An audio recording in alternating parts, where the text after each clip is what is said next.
বিজয় দাদা, তুমি আবার আমার সামনে এসে দাঁড়ালে কেন? যখন তোমার আমার সামনে এসে হাজির হও আমার একদম ভালো লাগে না। একটা জরুরি কথা আছে, সামনে নাকি ভয়ানক ঝড় বৃষ্টি আসছে, জল নাকি 2 তলা সমান উঠবে, এবার নাকি পুরো এলাকা একদম তলিয়ে যাবে। তাই বৃষ্টির মাথায় কোথায় যাচ্ছ শুনি? বন্যা হলে তোমাদের তো কোনো সমস্যা নেই বিজয় বাবু, তোমাদের পাকা 2 তলা বাড়ি আছে, অঢেল টাকা আছে। বিপদে যত কষ্ট আমাদের মতো গরিবদের, আমাদের তো চাল দিয়ে জল পড়ে। অত ভেবে কি লাভ হবে? যখন বন্যা আসে তখন দেখা যাবে। সে দেখেন, এখন পথ ছাড়ুন, আমার জরুরি কাজ আছে। ডাক্তারের বাড়ি এই জামাটা দিতে যেতে হবে।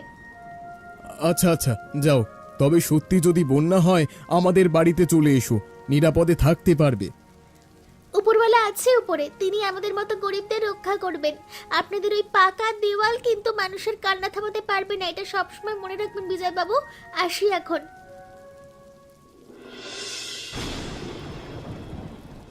ওরে নগেন, তাড়াতাড়ি কর, সব চালের বস্তা উপরের ঘরে তোল।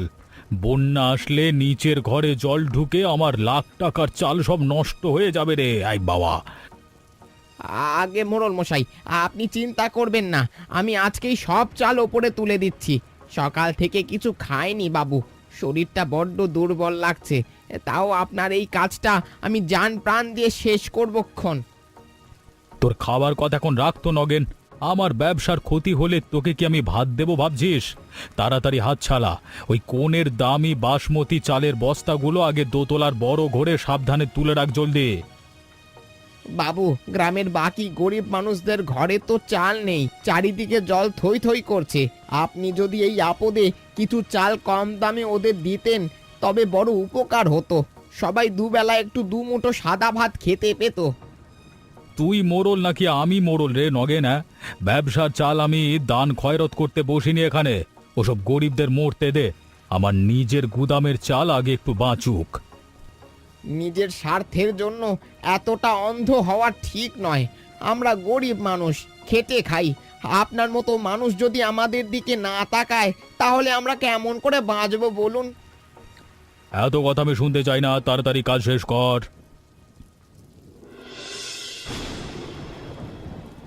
এইভাবে বৃষ্টি চলতে থাকলে তো আমার কাজও বন্ধ হয়ে যাবে। আমি আর আমার মা না খেয়ে মারা যাব। কেউ তো নতুন জামা বানাতেও দিচ্ছে না। এই দুর্যোগে জমানো কিছু টাকা ছিল, তাও তো শেষ হয়ে গেল। ছায়া, আমার এই শাড়িটা একটু সেলাই করে দিবি? ভাঙা বেড়ার ধারে লেগে একদম মাঝখান থেকে ফেটে গেছে রে বোন। এই একটা ভালো কাপড় ছিল আমার পরার মতো, তাও ছিঁড়ে গেছে। তুই যদি একটু তালি মেরে দিস তো বড় উপকার হয়। রেখে যাও বৌদি, বিকেলে এসে নিয়ে যাও। এখন বড্ড মেঘ করেছে, আরো কম তো, তাই সেলাই করতে একটু সময় লাগবে। তুমি চিন্তা করো না, আমি একদম নতুন করে একদম সুন্দর করে জুড়ে দেব শাড়িটা। দূর বৌদি, সামান্য কিছু সেলাইয়ের জন্য টাকা দিতে হবে না। তোমরা তো ঘরের মানুষ, বিপদের দিনে একে অপরের একটুখানি সাহায্য করতে পারবো না তো কে করবে বলো? এই সামান্য কাজের জন্য টাকা নিলে আমার পাপ হবে বৌদি। না, তুই খেটে খাওয়া মেয়ে, এটা তোর হক। রাখ, আমরা গরিব হতে পারি বোন, কিন্তু অন্যের শ্রমের মূল্য ফাঁকি দেওয়া আমাদের ধর্মে নেই। এই সামান্য টাকা দিয়ে তুই 8 কেজি চাল কিনিস। তোমার মনটা বড্ড ভালো বৌদি, নিজের অভাব সত্ত্বেও আমার কষ্টের কথা ভাবলে। এই সামান্য সাদা ভাতেই আমাদের মতো গরিব সুখের সংসার হাসি মুখে টিকে থাকবে চিরকাল। এখন আসি রে বোন, বিকেলে এসে শাড়িটা নিয়ে যাব। মোড়ল মশাই, আপনি যদি সীমানায় এই বড় আম গাছ লাগান তবে আমার জমিতে তো রোদ আসবে না। এমনিতেই বর্ষায় ফসল নষ্ট হলো, তার উপর রোদ না পেলে এ জমিতে কোনো ফসল হবে না। দয়া করে গাছটা একটু ওপাশে সরান। নিজের চরকার তেল দাও বিমলা, আমার জমি আমার যা খুশি লাগাবো আমি। গাছটা এখানেই থাকবে, রোদ আসুক আর না আসুক সেটা আমার দেখবার বিষয় নয়। ফসল না হলে জমিটা আমার কাছে সস্তা দরে বিক্রি করে দিয়ে বিদায় হওয়া। এই জমিটুকি আমার বেঁচে থাকার একমাত্র সম্বল মোড়ল মশাই। এটা কেড়ে নিলে আমার পরিবার না খেয়ে মরে যাবে। সীমানার উপর এত বড় গাছ লাগালে আইনি মতেও তো অন্যায় হয় বাবু। একটু গরিবদের দিকে চেয়ে দেখুন দয়া করে। কার জমি, কে আইন দেখাচ্ছে আমাকে? এই জমির মোড়ল আমি, আমার মুখের কথা এখানে আসল আইন, বুঝলে বেড়া? বেশি কথা বললেই নষ্ট বেগুনের ক্ষেত আমি আজকে রাতে নাগল দিয়ে পুরো গুঁড়িয়ে দেব কিন্তু। সৃষ্টিকর্তা সব দেখছেন মোড়ল মশাই, অহংকারের পতন কিন্তু একদিন নিশ্চিত হবেই। আজকে আপনি ক্ষমতার জোরে আমার রুজি রুটি বন্ধ করছেন, কিন্তু ওপরওয়ালার মার যখন পড়বে তখন আপনার এই বিশাল জমিদারিও আপনাকে একটু শান্তি দিতে পারবে না, মনে রাখবেন। রাখ তোর সব ওপরওয়ালার দোহাই, ওনারা শুধু তোদের মতো গরিবদের জন্যই আছেন। ওরে নগেন, মাটিটা ভালো করে চেপে দে, যাতে ঝড় উঠলেও গাছটা সোজা দাঁড়িয়ে থাকে। চল এবার গুদামের দিকে যাই, কাজ শেষে আমাদের এখানে চল। কাকিমা, আপনার ব্লাউজটা তৈরি করে এনেছি, মাপটা একদম ঠিকঠাক রেখেছি। পেছনের বোতামগুলো খুব মজবুত সুতো দিয়ে লাগিয়ে দিয়েছি যাতে ছিঁড়ে না যায়। দেখুন তো কেমন হয়েছে, আপনার পছন্দ মতো মনের মতো করতে পেরেছি কিনা। বাহ, এ তো ভারী সুন্দর হয়েছে রে ছায়া। তোর হাতের কাজ সত্যি প্রশংসার যোগ্য। জামার ঝুল আর হাতা দুটোই চমৎকার মানিয়েছে রে। নে, এই পানের বাটা থেকে একটা সুপুরি মুখে দে, আর এই তোর মজুরির টাকাটা রাখ। ওরে ছায়া, এত ঝড়ে বাড়ি যেতে পারবি না, ঘরের ভেতরে আয়। আজ রাতে এখানেই থেকে যা। বাইরে যে হারে বিদ্যুৎ চমকাচ্ছে আর গাছপালা ভেঙে পড়ছে, তাতেই দুর্যোগে কাঁচা রাস্তার ওপর দিয়ে হেঁটে যাওয়া একদম নিরাপদ নয়। আমি এখানে থাকতে পারবো না কাকিমা, ঘরে আমার মা একা আছেন। এখানে থাকলে মায়ের জন্য আমি চিন্তায় মারা যাব। তাছাড়া আমার মাও আমার জন্য চিন্তা করবেন। তোর মা তো ঘরে নিরাপদে আছে। শোন ছায়া, তোকে আমি এই মুহূর্তে বার হতে দিব না। বাহিরে বার হলে যদি বিপদ হয় আর ঝড় একটু কমলে নগেনকে দিয়ে তোর মায়ের কাছে খবর পাঠিয়ে দিব। তুই এখানে আছিস জানতে পারলে তোর মা নিশ্চিন্তে থাকবে। আপনার মনটা বড্ড ভালো কাকিমা। অরুল মশাই আর বিজয়বাবুর থেকে আপনি অনেক আলাদা। ঠিক আছে, আজ রাতটা আপনার আশ্রয়ে কাটিয়ে দিয়ে কাল ভোরে আলো ফুটলে মায়ের কাছে চলে যাব। ঝড়টা যেন তাড়াতাড়ি কমে যায়। সারা জীবন শুধু কষ্টই করে গেলাম, একটু মাথার উপর ভালো ছাদও করতে পারলাম না। ঘরের চালটা ঠিক করব করব করে আর করা হলো না। হাতে টাকা না থাকলে কি করব, কেমন করে করব? তুমি ওসব ভেবে মন খারাপ করো না। মানুষের দিন তো সবসময় একরকম যায় না। এই খাটের নিচে আমরা দিব্যি ভালো, গায়ে জলও লাগছে না। কাল সকাল হলেই বৃষ্টি কমে যাবে। কিন্তু কালকে আমরা খাবো কি? ঘরে তো কোনো খাবার নেই। মোড়লের গুদামে লাখ টাকার চাল আছে আর আমাদের কপালেই কষ্ট। আমাদের কাছে সততা আর ভালোবাসা আছে, ওটাই আমাদের আসল সম্পদ। আমার কাছে 100 টাকা আছে, তুমি আমাকে 2-1 টাকা করে দিতে, সেটা আমি জমিয়ে রেখে টাকাগুলো হয়েছে। এই টাকা দিয়ে আমাদের দুদিন চলে যাবে। দুদিন না হয় চলবে, তারপর দরকার হলে মোড়লের হাতে পায়ে ধরে সাহায্য চাইতে যাব। বাঁচতে হলে আমাকে এতটুকু ছোট হতে হবে? ছায়া, রাস্তায় খুব কাদা, এসো বাইকে ওঠো, তোমাকে বাড়ি পৌঁছে দিয়ে আসি। এই কাদা রাস্তায় হেঁটে গেলে তোমার ওই পা দুটো নোংরা হয়ে যাবে। না বিজয়বাবু, লাগবে না, আমি হেঁটেই যেতে পারবো। আমাদের মতো গরিব মানুষের কাদা জলে হাঁটার অভ্যেস আছে জন্ম থেকে, এর জন্য বাইকের দরকার পড়ে না। আপনি আপনার মতো যান। কেন তুমি সবসময় আমাকে এত দূর দূর করো ছায়া? আমি তো তোমার কোনো ক্ষতি করতে চাইনি, শুধু একটু সাহায্য করতে চাইছি এই দুর্যোগের সকালে। আমার মনের কথাটা তুমি কেন বুঝতে চাও না? তুমি হয়তো আমাকে খারাপ মনে করো, আসলে আমি খারাপ ছেলে না। বড়লোকদের দয়া গরিবের জন্য সবসময় ভালো কিছু আনে না বিজয়বাবু। সমাজে আমাদের মান সম্মানটাই আসল সম্পদ। কাকিমা আমাকে রাতে আশ্রয় দিয়েছেন, তার জন্য আমি কৃতজ্ঞ, কিন্তু আপনার বাইকে চড়ার সাহস আমার নেই। তুমি যত দূরই যাও না কেন ছায়া, তোমার এই আত্মসম্মান বোধ আর সরলতা আমার মনকে পুরোপুরি জয় করে নিয়েছে। আমি কোনোদিন কোনো মেয়েকে এভাবে দেখিনি। তোমার ওই ডাগর চোখের চাউনি আমাকে সত্যি একদম পাগল করে দিল। নিজের মনের কথা নিজের কাছেই রাখুন বাবু। এই কাদার রাস্তা পেরিয়ে আমি আমার ভাঙা ঘরেই শান্তিতে থাকবো। আপনার ওই রাজপ্রাসাদের বিলাসিতার ছায়া আমার জীবনে একদম চাই না। আমি তোমার জন্য অনেক কিছু করতে পারি ছায়া, দরকার হলে এখন থেকে কাজকর্ম শুরু করে দেব। মোড়ল মশাই, আমার বউটা খুব অসুস্থ, আজকে একটু ছুটি দিন, ডাক্তার দেখাতে হবে। কাল রাতে প্রবল ঝড়ের চোটে ঘরের চাল উড়ে গেছে বাবু। ওদিকে বউটা জ্বরে একদম অজ্ঞান হয়ে পড়ে আছে, তাকে বাঁচানো দরকার। এত কাজ পড়ে আছে আর এখন ছুটি চাই? কোনো ছুটি হবে না। গুদামের অর্ধেক চাল এখনো দোতলায় তোলা বাকি নগেন। এই সময় ফাঁকি দিলে আমি তোকে 1 পয়সাও মজুরি দেব না, মনে রাখিস। এমন নিষ্ঠুর কথা বলবেন না বাবু। আপনার গুদামের চালের চেয়ে আমার বউয়ের প্রাণের দাম অনেক বেশি।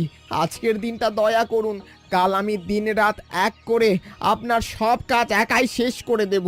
ওপরওয়ালা আপনার মঙ্গল করবেন। মঙ্গল আমার এমনিতেই হবে, তোকে জ্ঞান দিতে হবে না। কাজে না নামলে আজকে তোর কপালে এক দানাও ভাত জুটবে না বলে দিলাম। কথা বন্ধ করে এক্ষুনি এই বড় চালের বস্তাগুলো তুলতে যা। মানুষ এত নিষ্ঠুর কি করে হয়? নগেন, তুমি বাড়ি যাও, বউকে ডাক্তার দেখাও। আজ তোমার ছুটি। নিজের টাকার অহংকারে তুমি একদম অন্ধ হয়ে গেছো নাকি গো? মানুষের বিপদে পাশে না দাঁড়ালে উপরওয়ালা তোমাকে কোনোদিন ক্ষমা করবেন না। তুমি ঘরের কাজে মন দাও, আমার বাইরের ব্যাপারে একদম নাক গলাতে এসো না। নগেনকে আজকে ছুটি দিলে আমার ব্যবসায় যে বড় ক্ষতি হবে, সেই টাকা কি তোমার বাপের বাড়ি থেকে আসবে? ব্যবসার লোকসানের চেয়ে পাপের ভাগিদার হওয়া অনেক বড় ক্ষতি মোড়ল মশাই। নগেন, তুই আর এক মুহূর্ত এখানে না দাঁড়িয়ে জলদি বাড়ি যা। বউকে ভালো ডাক্তার দেখাবি। আরতির হুকুম কেউ এখানে অমান্য করতে পারবে না। যা তুই। ইরে, এই সকাল সকাল তুই কিছু বলবি নাকি? বাবু, খুব বিপদে আছি, যদি 5 কিলো মতো চাল ধার দিতেন খুব উপকার হতো। দূর হয় এখান থেকে, কোনো চাল ধার হবে না। ফালতু লোক কোথাকার, তোদের মতো চাষাদের আমি এক দানাও চাল দেবো না। দূর। মোড়ল মশাই, কি হলো আপনার? বৌদি, তাড়াতাড়ি আসুন। মোড়ল মশাই তো অজ্ঞান হয়ে যাচ্ছেন। ওনার হাত পা যে একদম ঠান্ডা হয়ে আসছে। বৌদি, তাড়াতাড়ি জল নিয়ে আসুন। ওনার বুকে হাত দিয়ে দেখুন একটু। ওগো, তোমার কি হলো গো? চোখ খোলো। বিমল ভাই, এখন আমি কি করব? ঘরে তো বিজয়ও নেই। এখন আমি কি করব? আমার কপালে একই ঘটলো। মোড়ল মশাই কথা বলছেন না কেন? বৌদি, কান্নাকাটি বন্ধ করুন। এখন 1 সেকেন্ড সময় নষ্ট করা চলবে না। আমি মোড়ল মশাইকে আমার কাঁধে তুলে নিচ্ছি, আপনি শুধু আমার সাথে হাসপাতালের দিকে দৌড়ান। ওনার কিচ্ছু হতে দেব না আমি। বিমল রে, তুই এই বিপদের দিনে আমাদের দেবদূত হয়ে এলি ভাই। তুই নিজে এত কষ্ট পেয়েও আমার স্বামীর প্রাণ বাঁচাতে এগিয়ে এলি। তোর এই উপকার আমি কখনো ভুলবো না। তাড়াতাড়ি চল ভাই, তাড়াতাড়ি চল। মানুষের বিপদে মানুষই তো দাঁড়াবে বৌদি। মোড়ল মশাই যতই অন্যায় করুক, ওনার প্রাণ বাঁচানোই এখন আমাদের প্রধান কর্ম। আপনি একদম ভয় পাবেন না। আমি ঠিক সময় ওনাকে বড় ডাক্তারের কাছে পৌঁছে দেব। সামনে যদি কোনো গাড়ি পাই, ওনাকে গাড়িতে তুলে দেব। গাড়ি না পেলে কাঁধে করেই নিয়ে যাব।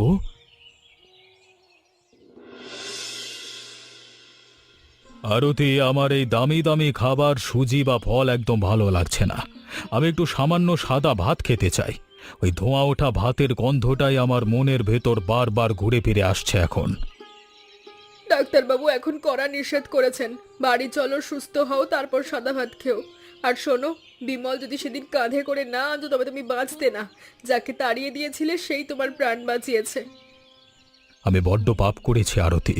টাকার গরমে মানুষকে মানুষ মনে করিনি কোনোদিন। যাকে আমি দূর দূর করে তাড়িয়ে দিচ্ছিলাম, সেই ছেলেই নিজের কাঁধে করে আমার এই ভারী শরীরটা বয়ে আনলো। ঈশ্বর তোমাকে একটা শিক্ষা দিল। অহংকার যে মানুষের কত তাড়াতাড়ি চূর্ণ হয়ে যায় তা এবার নিজের চোখে দেখলে তো। গরিব মানুষের মন অনেক বড় হয়। ওরা অন্যের অমঙ্গল কখনো মুখে আনে না। আমি গ্রামে ফিরেই বিমলের পা ধরে ক্ষমা চাইব আরতি। ওর সমস্ত ক্ষতিপূরণ আমি পায়ে পয়সায় বুঝিয়ে দেব। ওর জমিটার কোনো দিন ছায়া পড়তে দেব না। মানুষ না বাঁচলে এই লাখ টাকার চাল দিয়ে আমি কি করব? তোমার মনের এই পরিবর্তন দেখে আমার খুব ভালো লাগছে। বিমল আমাদের কোনো পর নয়, ও তো আমাদেরই গ্রামের ছেলে। এখন শান্ত হয়ে একটু বিশ্রাম নাও। কাল সকালে ডাক্তারবাবু আমাদের বাড়ি যাওয়ার জন্য ছুটি দিয়ে দেবেন। বিজয় বাবু, এই ভয়ানক দুর্যোগের মধ্যে আপনি বাইক নিয়ে একা একা কোথায় যাচ্ছেন? চারদিকে রাস্তাঘাটের অবস্থা খুব খারাপ। গাছের ডালপালা ভেঙে পড়েছে।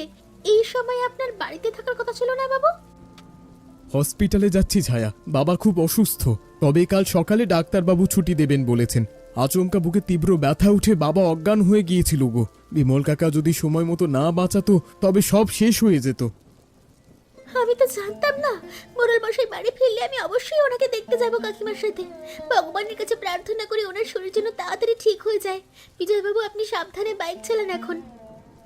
তোমার এই সহানুভূতি আমার খুব ভালো লাগলো ছায়া। বাবার অসুস্থতার পর থেকে আমার জীবনের অনেক ভাবনা একদম বদলে গেছে গো। মানুষের জীবনের চেয়ে বড় কোনো ধন এই পৃথিবীতে আর দ্বিতীয় কিছু নেই, আমি তো বুঝেছি। বিপদ মানুষকে অনেক কিছু শেখায় বাবু। মোড়ল মশাই সুস্থ হয়ে বাড়ি ফিরলে আমাদের পুরো গ্রামটা আবার আনন্দে মেতে উঠবে। কাকিমা বড্ড ভালো মানুষ, ওনার হাসি মুখ দেখে আমি কালই আপনাদের বাড়ি যাবো খন। আসি এখন। আচ্ছা আচ্ছা, তুমিও সাবধানে নিজের ঘরে ফিরে যাও, রাস্তা বড্ড পিছল। কাল তোমার আসার পথ চেয়ে আমি দরজায় দাঁড়িয়ে থাকব। আমাদের বাড়িতে তোমার পা পড়লে বাবার শরীর আরও দ্রুত ভালো হয়ে উঠবে নিশ্চিত।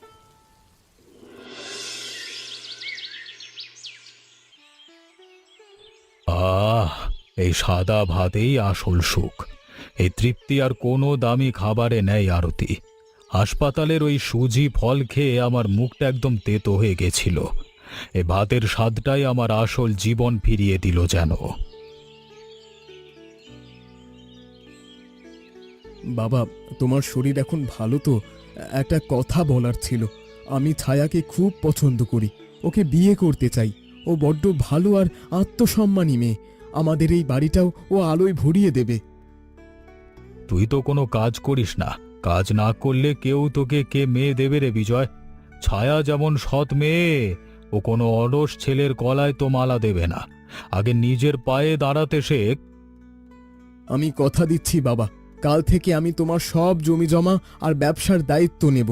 আর কোনোদিন বন্ধুদের সাথে আড্ডা দিয়ে সময় নষ্ট করব না। একজন আদর্শ মানুষের মতো পরিশ্রম করে এই সংসারের হাল ধরব আমি। মোড়ল মশাই কেমন আছেন? কাকিমা হসপিটাল থেকে কখন ফিরলেন আপনারা? মোড়ল মশাইকে এখন সুস্থ দেখাচ্ছে, ওনার হাসি মুখ আবার ফিরে এসেছে। আমার খুব আনন্দ হচ্ছে দেখে। আমরা ভালো আছি মা। তুই এসেছিস যখন, তোকে আমাদের ঘরের লক্ষ্মী করে নিতে চাই। আমার বিজয়ের জন্য তোর মতো মেয়েই দরকার। তুই কি আমাদের এই পাকা বাড়ির বৌমা হতে রাজি আছিস মা? আমরা গরিব মানুষ কাকিমা, আপনাদের এই বড় রাজপ্রাসাদের সাথে আমাদের কুড়ে ঘরের কোনো তুলনাই হয় না। তাছাড়া আমার নিজের মায়ের মতটা নেওয়া তো দরকার। মা ছাড়া তো আমার এই জীবনে কেউ নেই অভিভাবক। কোনো না শুনবো না, তোকে আমাদের বৌমা করবই, সে তো নিব। তোর মায়ের মত ছাড়া তো বিয়েই হবে না। আজ রাতেই বিয়ের প্রস্তাব নিয়ে তোর মায়ের কাছে যাব। তোর মা রাজি থাকলে সামনের মাসে ভালো দিন দেখে তোদের 4 হাত এক করব। আর একটা কথা, কালকে বিকেলে লতার বিমলকে খবর দিয়ে আমাদের বাড়িতে আসতে বলো আরতি। ওদের ছাড়া আমার এই জীবনের নতুন পথ চলা শুরুই হতে পারে না। ওরাই তো আমাদের আসল পরম আত্মীয়। বেশ, বলবো। আমি আজ বিকেলেই নগেনকে নিয়ে ওদের ঘরে খবর পাঠিয়ে দেব। তুমি এখন তৃপ্তি করে সাদা ভাতটুকু খেয়ে নাও তো। আমাদের সংসারে এবার সত্যিই বড় আনন্দের জোয়ার আসতে চলেছে।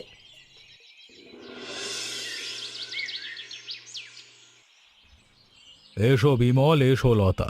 বিমল, তোমার জন্যই আমি আজকে বেঁচে আছি। আমি খুব স্বার্থপর ছিলাম, আমাকে ক্ষমা করো। নগেন আজকে বিকেলে তোমার বাড়িতে 2 বস্তা চাল পৌঁছে দেবে। আর এই নাও টাকা, নতুন করে খেতে ফসল বোনো। আর মাঠের আম গাছ আমি 2-1 দিনের মধ্যে কেটে ফেলবো। মোড়ল মশাই, আপনি বুঝতে পেরেছেন, এটাই আমাদের ভাগ্য। আপনার এই মনের পরিবর্তনই আমাদের মতো গরিব চাষাদের আসল বড় পাওনা বাবু। টাকা বা চালের চেয়ে আপনার এই ভালোবাসাটাই আমাদের বুকে অনেক বড় বল এনে দিল। আর শোনো, সামনের মাসে বিজয়ের সাথে ছায়ার বিয়ে। তোমরা কিন্তু প্রধান অতিথি। বিয়েতে কোনো জাঁকজমক দামি খাবার নয়, আমাদের এই সাদা ভাত আর মাংসের আয়োজন হবে। গরিব বড়লোক সবাই একসাথে বসে ওই পরম তৃপ্তির সাদা ভাত আনন্দ করে খাবো। এ তো বড্ড আনন্দের খবর মোড়ল মশাই। ছায়ার মতো লক্ষ্মী মেয়ে আপনাদের ঘরে পেলে এই বাড়ি অনেক সুন্দর হয়ে উঠবে। আর ওই ধোঁয়া ওঠা সাদা ভাতের ভোজের চেয়ে বড় উৎসব আর কিচ্ছু হতে পারে না। ঠিক বলেছ লতা বোন, অনেক তো হলো বড়লোকি অহংকার। এবার সবাই মিলেমিশে এক হয়ে যাওয়ার পালা। আমাদের এই গ্রামে এবার কোনো ভেদাভেদ থাকবে না। বিমল কাকা, কাল থেকে আমি বাবার সব দায়িত্ব নিচ্ছি। কোনোদিন কোনো চাষির জমিতে যেন অন্যায় না হয়, আমি নিজে দাঁড়িয়ে থেকে তা দেখব। আপনার আশীর্বাদ মাথায় নিয়ে আমি আর ছায়া নতুন জীবন শুরু করতে চাই। ওপরওয়ালা তোমাদের মঙ্গল করুক। তোমরা সুখে থেকো। বর্ষার মেঘ কেটে গিয়ে যেমন সোনালি রোদ ওঠে, তেমনি আমাদের সবার মনের কালো মেঘও চিরকালের জন্য দূর হয়ে গেল। জয় হোক আমাদের এই সাদা ভাতের সুখের সংসারের, জয় হোক।